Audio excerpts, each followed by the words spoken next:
Brynjar, fyrst skiptið þitt hérna, hvernig svona tilfinningin búin að magnast upp?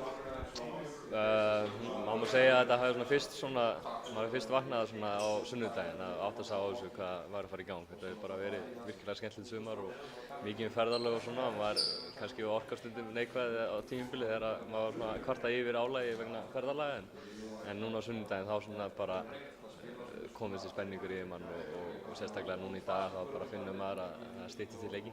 Spennan auðvitað mikil. Hvernig hafa æfingarnar verið síðan komið hingað? Bara mjög góðar. Auðvitað kannski að venjast körfunum og boltanum og við tókum eftir í gær að boltarnir fleyta kettlingar á vellinum. Það er ekkert að gefa fasta gólsendingu, þá er boltinn bara farin út af sko. Þannig að það er svona ýmsir hlutir sem það þarf að átta sig á að stóru stundin kemur og vera klárir í að bara bregðast rétt við þegar boltinn kemur í hendurnar. Risa liði náttúrulega morgun á móti Grikkjunum, Risa leikur á móti Risa liði. Vantar stórar kanónur í liðið og það eru slagsmál og eitthvað.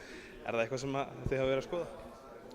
Já, ég held að sé bara mjög stórt tækifæri fyrir okkur til þess að vinna þennan leik á morgun og þeir eru auðvitað ekki eins sterkir og hafa verið síðustu ár. Auðvitað eru gríðarlega sterkir en þeir eru ekki á toppnum eins og þeir voru hérna fyrir nokkrum árum.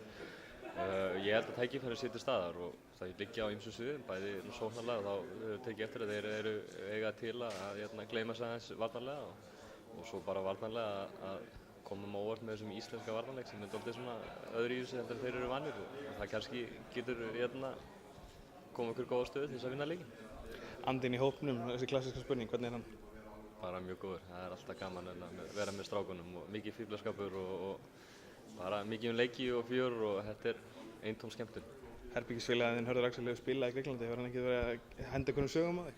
Jú, hann er alveg að kenna mig hvernig að krækja í varnarmanninn og fiska villur, það er svona það sem ég helst tekið frá honum.